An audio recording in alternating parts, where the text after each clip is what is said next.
Well, good morning.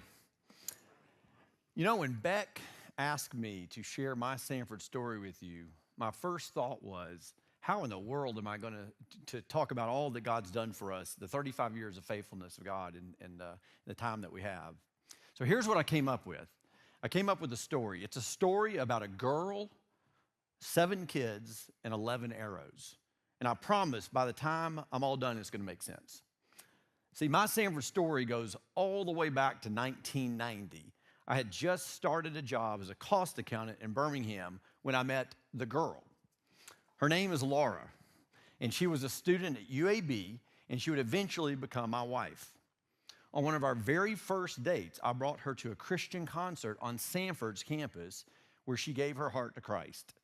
So that was 1990, and that was the beginning of our Sanford story. We discovered that we actually shared a pretty unusual life vision. We dreamed of raising a large family devoted to Christ. One verse shaped everything for us. It was Psalms 127:4. It goes like this: like arrows in the hands of a warrior are children born in one's youth. See, we dreamed of raising up a large family, children that we could launch out into the world for God's kingdom. And God blessed that vision. Boy, did he ever. Within 11 years, we welcomed 7 children into our family. Yeah, I did say 7. There they are. Again, in 11 years. My wife is literally a saint, okay? Well, after completing my Ph.D., the Lord called us to a Christian university in Tennessee where I taught and I coached for 15 years. But my dream was always to come back home. And in 2009, God opened that door through a friendship with this young, energetic business school dean at Sanford. His name's Beck Taylor. You might have heard of him before. In fact, I'm pretty sure both of us had hair back then. I'm not sure, but I think we did. So a few years after getting to Sanford, we had the opportunity to launch the very first ever sports industry program in a business school in the South. And today we're placing students all over the world of sports, and it's just really, really a lot of fun. In fact, just a few days ago, I had one of my students, a junior, her name's Taylor, and she came into my office and she was super excited. And she said, Dr. White, guess where I'm going to get to spend the summer? And I said, I don't know, Taylor, tell me. She said, well, I'm going to get to spend the summer doing sports analytics, doing baseball analytics for the LA Dodgers. And so she's a Braves fan, so I'm not sure how it's going to work, but that's what, I said, okay. So she's going to be helping them do a draft strategy analytics for the Dodgers. So that's really neat, right? But you know, what I really want to share with you today is not so much about my career. It's much, much deeper than that. I want to talk to you about what I believe is Sanford's secret sauce. Why is it that so many young people come to our campus and find genuine transformation? And the answer is this: we ground our students in the gospel of grace. I actually just recently wrote an article for the Gospel Coalition, and the core argument that I made is something I deeply believe in, and it's this: before our students can go out and make an impact on the world, they first have to know who they are. Our students need to see themselves in Scripture's story. They need to know that they're an image bearer of God, that they've been restored through the gospel, and they're called to participate in his redemptive mission. That's what Sanford does. That is Sanford's secret sauce. And at the heart of that really is a biblical vision that started way back in Genesis. You remember Genesis 3, before the fall, God put Adam and Eve in a garden, and he gave them a mission. That mission was to be fruitful, fill the earth, and subdue it. Theologians call that the cultural mandate. God created a garden, and then he told them to spread it. I love that idea, spread the garden. To take the beauty and the order and the goodness of what he had made and extend it across the whole world, pushing back the chaos. And then, unfortunately, though, the Bible also teaches us that we lost that calling. Through our rebellion, we broke our relationship with God. And everything that flowed from that relationship fractured. Our sense of purpose, our joy, and our mission, all of it. And ever since, the world's been groaning under the weight of that brokenness. But praise be to God, right? He didn't leave us there.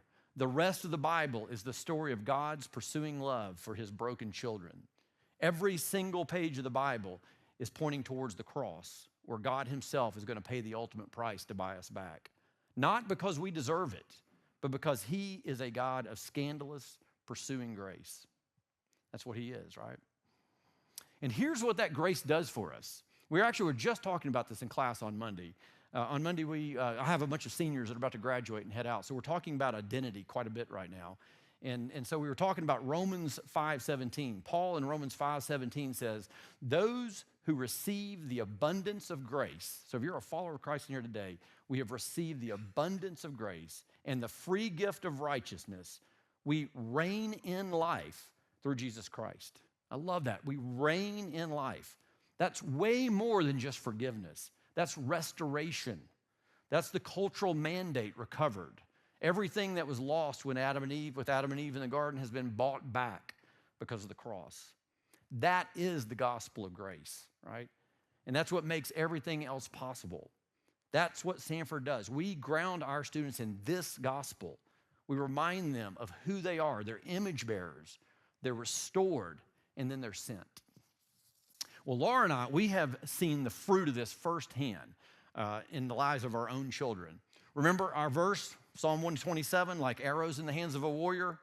That was our dream from day one. And for 35 years, we actually just celebrated our 35-year wedding anniversary a few days ago.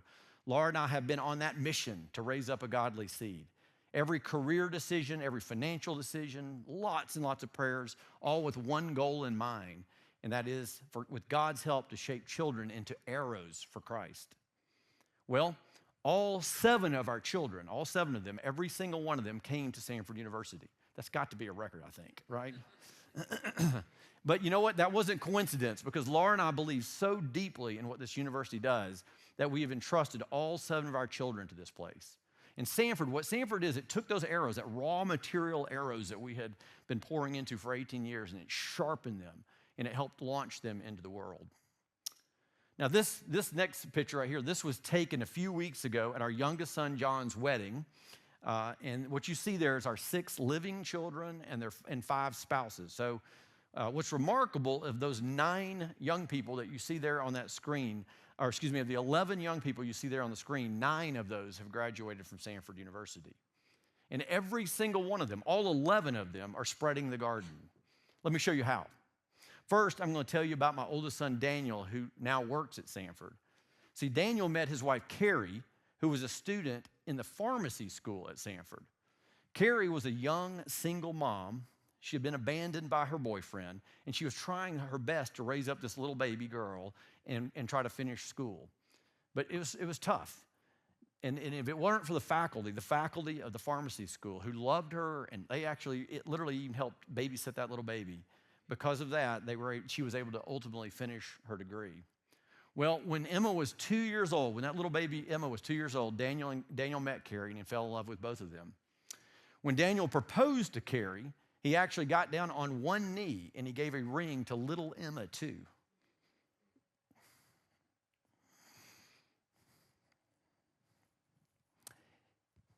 He was telling this little girl, I'm choosing you. You're mine. That's the gospel, right? That's the gospel of grace right there.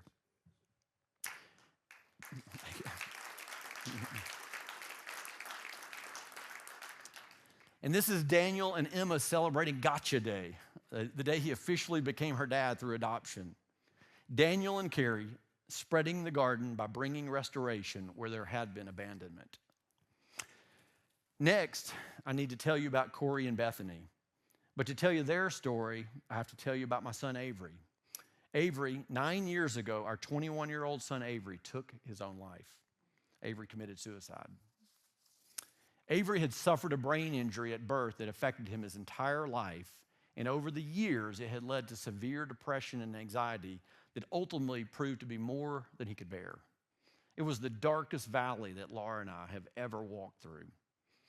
Well, Corey and Bethany, 2 of our other children, they were students at Sanford when we lost Avery. And the Sanford faculty walked with them through the worst season of their life.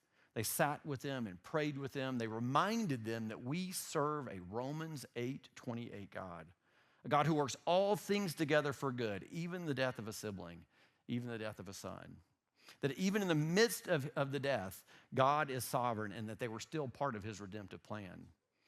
And over time, those faculty helped our kids discover ways of bringing meaning to Avery's death, of making Romans 8:28 real in their lives. Corey, he went on to Beeson Divinity School. And he then serves as a chaplain at UAB for several years, and he's now working on the adolescent psychiatric department floor, bringing life where there is death at UAB. Bethany, she works at the Alabama Head Injury Foundation, counseling people with the same struggles that Avery faced, bringing hope where there is despair. Both of them took our family's deepest pain and turned it into a calling. Both of them are spreading the garden. I could also tell you about our daughter Hannah, who graduated from the School of Education at Sanford, and she works now in a low-income school system in Birmingham. Many of her kindergartners, even though they're only 5 years old, have already experienced the brokenness of this world in a very real and tangible way. And Hannah is there for them, pushing back the chaos, helping these little ones find love and stability, in many cases for the first time. She works 10 to 12-hour days almost every day because she's so passionate about those kids. She does it with joy and an energy that inspires me. She's spreading the garden in that classroom. I could also tell you about my youngest daughter, Abigail. Abigail graduated from nursing school a couple of years ago at Sanford, and she now works at Children's Hospital of Alabama on the cardiovascular floor, the very same unit that treated two of our own sons, Corey and John, for congenital heart disease when they were little. Abigail grew up watching two of her brothers navigate the daily realities of living with serious heart conditions. She knows what that does to a family. And now she's there every single day bringing peace to terrified parents whose babies are facing open heart surgery. She knows that fear because she's experienced it. And she's spreading the garden in one of the scariest places a family can find themselves. And finally, our son John, the one that just got married. He's about to graduate from Sanford. He just got married over spring break, actually. He's about to graduate from Sanford with a degree in accounting and already has a job, praise God. He and his new wife, Claire, they serve together on the missions team at our church where they actively support missionaries serving in the Middle East. They're not even out the door yet, and they're already working to spread the garden to other sides of the world. So there they are. That's our 11 arrows, all 11 of them spreading the garden. There literally could be nothing more that a parent could ask for. But I need to say something very clearly, and this is super important. None of this is actually about us. John Newton, the man who wrote Amazing Grace, described himself simply as a great sinner who has found a great Savior. That is us. Laura and I are ordinary, broken people who need a great Savior. And the same is true of our kids.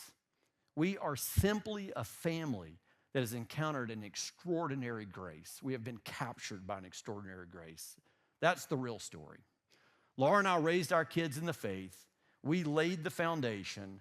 We put in the raw material, but Sanford is where those arrows got sharpened. It's where our kids' faith went from something they inherited to something they owned. Like arrows in the hands of a warrior, our arrows, sharpened by Sanford, spreading the garden. But you know what? Our story is not unique. This is happening all across our campus every single day. Faculty and staff in every school and every department doing for their students exactly what was done for our children. I told you at the beginning that this was going to be a story about a girl, 7 kids, and 11 arrows. But I should have said thousands, because that is exactly what Sanford is doing year after year, launching thousands of arrows into the world, grounded in the gospel of grace, living with purpose, living with joy, spreading the garden wherever God puts them. That is Sanford University. Thank you.